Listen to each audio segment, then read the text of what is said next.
वंदे मातरम विद्यार्थियों और किसी भी कंपटीशन की तैयारी करने वाले अभ्यर्थियों, जैसा कि आपको मैंने पिछले वीडियो में बताया था कि भारत के संवैधानिक विकास के संदर्भ में मैं कुछ वीडियो की श्रृंखला शुरू कर रहा हूँ।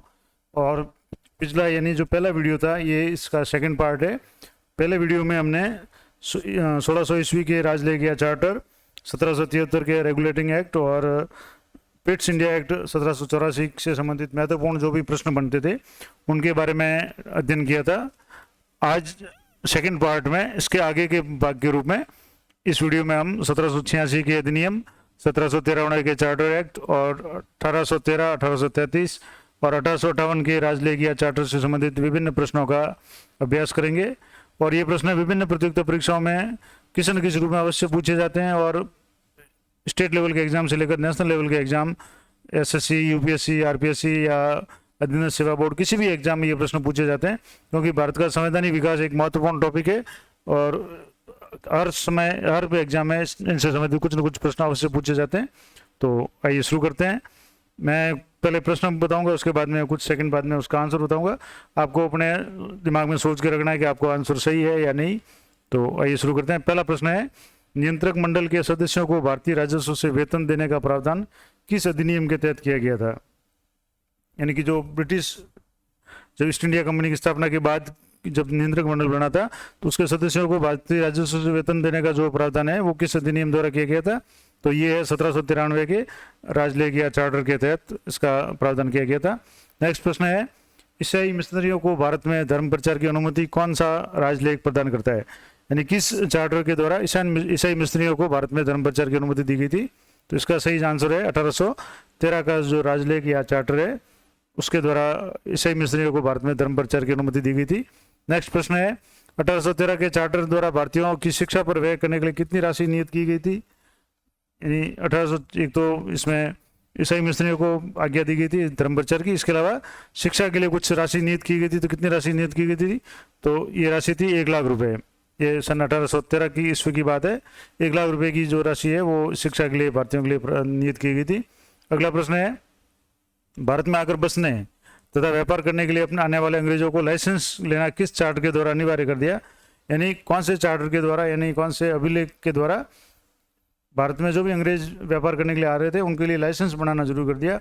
अब एक अभिलेख में या एक चार्टर में तो ये लाइसेंस बनाना अनिवार्य किया था, कुछ साल बाद में इसको वापस कैंसिल कर दिया था, तो आपको वो याद रखना है। अब मैं जैसे इसका आंसर बता देता हूँ। तो 1813 के चार्टर अधिनियम द्वारा भारत में आकर अंग्रेज और व्यापार करने के लिए अंग्रेजों को लाइसेंस लेना अनिवार्य कर दिया गया था।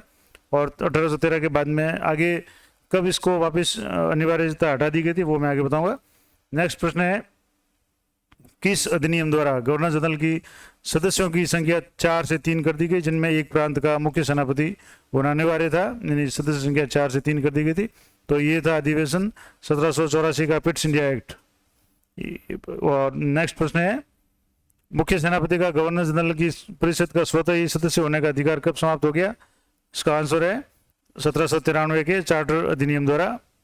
नेक्स्ट प्रश्न है, ईस्ट इंडिया कंपनी के व्यापारिक अधिकार को किस अधिनियम द्वारा समाप्त कर दिया गया? ये भी काफी इंपॉर्टेंट प्रश्न है कि ईस्ट इंडिया कंपनी का जो व्यापारिक अधिकार था उसको समाप्त किस अधिनियम के द्वारा किया गया था? तो ये था 1833 के चार्टर या राजलेख द्वारा ईस्ट इंडिया कंपनी के जो व्यापारिक अधिकार था, एक अधिकार उसको समाप्त कर दिया गया था। अब नेक्स्ट प्रश्न है कि भारत का प्रथम गवर्नर जनरल कौन था? आपको पता होगा कि वाइसराय और गवर्नर जनरल में क्या अंतर था और ये कब से शुरू हुए थे? तो जैसे भारत के प्रथम गवर्नर जनरल है वो लॉर्ड विलियम बेंटिक थे। अब ये कब हुए थे इसको मैं आगे बता दूंगा। किस अधिनियम द्वारा गवर्नर जनरल की परिषद में विधि सदस्य की नियुक्ति का प्रावधान किया गया? यानी एक कानून के विशेषज्ञ के रूप में किसी सदस्य की नियुक्ति का जो प्रावधान था 1833 के राजलेख द्वारा ये किया गया था। नेक्स्ट प्रश्न है, अंग्रेजों को किस अधिनियम के तहत बिना लाइसेंस भारत में आने जाने, बसने और व्यापार करने की स्वतंत्रता प्रदान की गई? यानी जो पिछला जो अधिनियम था जिसमें तो मैंने बताया था कि लाइसेंस अनिवार्य था और वो लाइसेंस कुछ समय के बाद में हटा दिया गया था। अब कौन से जो अधिनियम थे उसमें ये लाइसेंस हटा दिया गया था? तो ये 1833 के अधिनियम के तहत। जैसा कि आपको मैंने पिछले भाग में बताया था कुछ समय इसी प्रश्न में वीडियो में कि 1813 के जो अधिनियम था उसमें अंग्रेजों को व्यापार करने के लिए लाइसेंस की अनिवार्यता कर दी थी और 13 के बाद में 23 और 33 यानी 20 साल के बाद में ही वापस ये अधिनियम संशोधित कर दिया गया और अंग्रेजों को 1833 के अधिनियम के तहत बिना लाइसेंस के भारत में आने जाने, बसने और व्यापार करने की स्वतंत्रता प्रदान की गई। नेक्स्ट प्रश्न है, सर्वप्रथम भारत में शासन के केंद्रीकरण का प्रयास किस अधिनियम में दिखाई देता है? तो इसका सही आंसर है 1833 के राजलेख में केंद्रीकरण की जो प्रवृत्ति है वो दिखाई देती है। नेक्स्ट प्रश्न है, दास प्रथा को गैर कानूनी किस अधिनियम द्वारा घोषित किया गया? दास प्रथा भारत में नहीं, विदेशों में भी और अमेरिका तक में ये प्रथा प्रचलित थी। तो भारत में किस अधिनियम के द्वारा इसको गैर कानूनी घोषित किया गया? तो इसका सही आंसर है 1833 के चार्टर द्वारा। यानी 1833 का जो चार्टर अधिनियम था उसमें इसको गैर कानूनी घोषित कर दिया गया और 1843 में इस पर लगे जो रोक लगा दी गई थी पूरी तरह से। तो इसकी घोषणा है 1833 के चार्टर में हुई थी, लेकिन लागू थोड़ा सा लेट हुआ। नेक्स्ट प्रश्न है, लॉर्ड मैकाले की अध्यक्षता में प्रथम विधि आयोग का गठन किस अधिनियम के तहत किया गया? लॉर्ड मैकाले का नाम आपने सुना होगा। शिक्षा पद्धति को आज भी, जैसे कुछ समय पूर्व जो शिक्षा पद्धति थी उसको मैकाले की शिक्षा पद्धति के नाम से जाना जाता है। तो लॉर्ड मैकाले की अध्यक्षता में एक प्रथम विधि आयोग का गठन किया गया था। तो किस अधिनियम के तहत किया गया था? वो अधिनियम था 1833 का अधिनियम।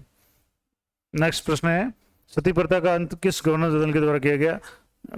प्राचीन काल में भारत में सती प्रथा काफ़ी ज़्यादा प्रचलित थी और ये कुप्रथा के रूप में प्रचलित हो गई थी। तो इस प्रथा को समाप्त करने के लिए किस गवर्नर जनरल द्वारा ये समाप्त की घोषणा की गई थी? तो विलियम बेंटिंग द्वारा।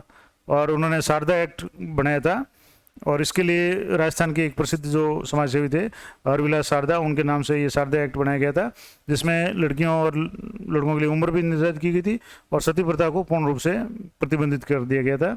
तो ये विलियम बेंटिंग द्वारा, जो गवर्नर जनरल थे, उनके द्वारा सती प्रथा के ऊपर रोक लगा दी थी।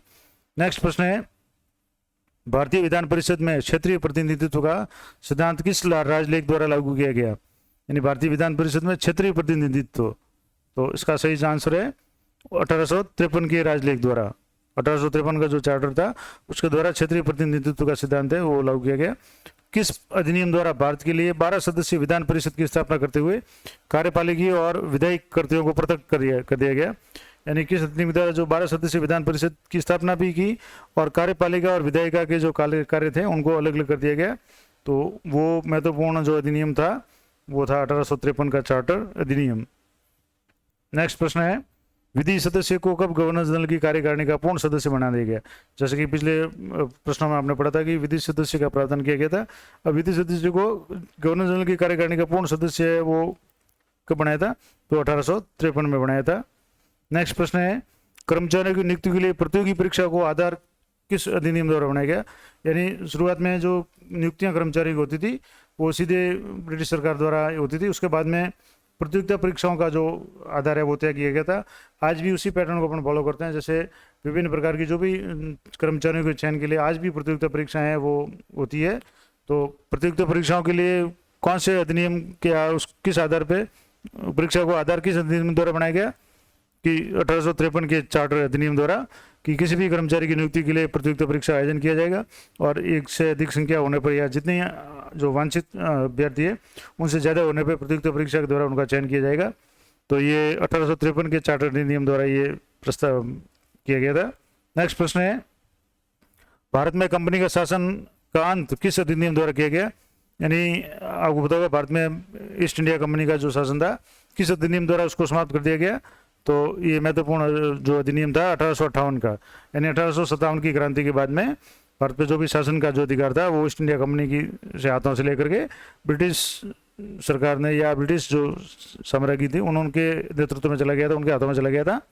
तो ये 1858 की महत्वपूर्ण जो अधिनियम था उसके द्वारा ये कंपनी शासन का अंत हुआ था। नेक्स्ट प्रश्न है, भारत में 1858 में कंपनी शासन के अंत के पश्चात शासन प्रणाली संचालन की शक्ति किसमें नियुक्ति की गई? जैसे हिंट के रूप में मैंने कुछ सेकंड पहले ही मैंने बता दिया। तो इसका सही आंसर है भारत मंत्री और 15 सदस्यीय भारत परिषद। यानी ब्रिटिश जो सरकार है उसने एक भारत मंत्री का पद सर्जित किया और एक 15 सदस्यीय भारत परिषद का भी गठन किया गया, जो कंपनी के शासन के बाद भारत में जो भी शासन प्रणाली को है वो देखने के लिए गठन किया गया था। तो भारत मंत्री और 15 सदस्य, उसका जो मंत्री के साथ में 15 सदस्य भारत परिषद। नेक्स्ट है, भारत परिषद के 15 सदस्यों की नियुक्ति कौन करता था? अब जैसे भारत परिषद के सदस्यों का प्रावधान तो कर दिया गया 1858 में कंपनी शासन के बाद में, तो उनकी नियुक्ति कौन करता था 15 सदस्यों की? तो 8 सदस्य तो सम्राट द्वारा नियुक्त होते थे, जो ब्रिटिश सम्राट होते थे उनके द्वारा, और 7 बोर्ड ऑफ डायरेक्टर्स के द्वारा नियुक्त होते थे। इस प्रकार से 15 सदस्यों की नियुक्ति होती थी, यानी 8 सदस्य सम्राट द्वारा और 7 सदस्य बोर्ड के जो डायरेक्टर के द्वारा। नेक्स्ट प्रश्न है, भारतीय मामलों पर किस अधिनियम द्वारा सीधे ब्रिटिश संसदीय नियंत्रण स्थापित हो गया? यानी भारतीय मामलों पर पहले जो कंपनी का शासन था, उसके बाद में सीधा ब्रिटिश संसद का नियंत्रण किस अधिनियम के द्वारा हुआ? तो ये 1858 के अधिनियम द्वारा। थोड़ा सा प्रश्नों को घुमा के पूछा गया है। तो जैसे ईस्ट इंडिया कंपनी की जो कंपनी का शासन की समाप्ति भी है, वो भी 1858 का अधिनियम ही है, या कंपनी के शासन का अंत का मतलब हो गया कि सीधे ब्रिटिश संसदीय नियंत्रण में स्थापित हो जाना, तो ये 1858 का अधिनियम था। नेक्स्ट प्रश्न है, पिट्स इंडिया एक्ट या पिट्स इंडिया एक्ट 1784 द्वारा स्थापित बोर्ड ऑफ डायरेक्टर्स और बोर्ड ऑफ कंट्रोल को किस अधिनियम द्वारा समाप्त किया गया? यानी 1784 में पिट्स इंडिया एक्ट जो था, उसके तहत बोर्ड ऑफ डायरेक्टर्स और बोर्ड ऑफ कंट्रोल नामक जो भी बनाए गए थे, पद बनाए थे, उनको किस अधिनियम के द्वारा समाप्त किया गया? तो इस महत्वपूर्ण प्रश्न का आंसर है 1858 के अधिनियम द्वारा। तो इस प्रकार 1858 का जो अधिनियम था काफ़ी महत्वपूर्ण था, और कंपनी के जो शासन है उसको पूरी तरह से समाप्त करके ब्रिटिश सरकार ने अपने अंडर में भारत का शासन ले लिया था। नेक्स्ट प्रश्न है, किस अधिनियम द्वारा भारत के गवर्नर जनरल का नाम बदलकर वाइसराय कर दिया गया? तो ये भी में इम्पोर्टेंट प्रश्न है, और ये भी 1858 के अधिनियम के द्वारा किया गया था। तो इस तरीके से इस वीडियो में हमने 1786 का अधिनियम, 1793 के चार्टर एक्ट 1813 और 1833 और 1858 के जो चार्टर जो या राजलेख था, उससे संबंधित महत्वपूर्ण जो प्रश्न बनते थे, परीक्षा के उपयोगी जो प्रश्न बनते थे, उनका अभ्यास किया। अगले जो वीडियो है उसमें हम अगले भाग में भारत परिषद अधिनियम 1861, फिर 1892 और 1909 का जो पार्लियामेंट सुधार था, और भारत सरकार अधिनियम 1919 मॉन्टेग्यू चेम्सफोर्ड जो सुधार थे, इनके संबंध में जो भी प्रश्न बनेंगे उनका अध्ययन करेंगे। तो इस प्रकार इस सेकंड पार्ट में हमने डिस्कस किया। उससे पहले वाले पार्ट में हमने इससे अगली जो 1786 से पहले के जो भी अधिनियम थे, पिट्स एक्ट है या 1600 का अधिनियम है, उनके बारे में अध्ययन किया। तो इस प्रकार से इस श्रृंखला में स्वतंत्रता प्राप्ति तक के जितने भी भारत सरकार के जो अधिनियम वगैरह थे या भारत में संवैधानिक विकास था, उसके क्रमोत्तर अध्ययन मैंने किया। आशा करता हूँ ये प्रयास उपयोगी रहेगा, और किसी भी कंपटीशन की तैयारी करने वाले अभ्यर्थियों के लिए ये महत्वपूर्ण है। आप अधिक से अधिक अपने साथियों को उसको शेयर करें और चैनल को सब्सक्राइब कर लें, ताकि जब भी नया वीडियो अपलोड हो आपको तुरंत नोटिफिकेशन मिल जाए। तो मिलते हैं नेक्स्ट वीडियो में, तब तक जय हिंद, जय भारत।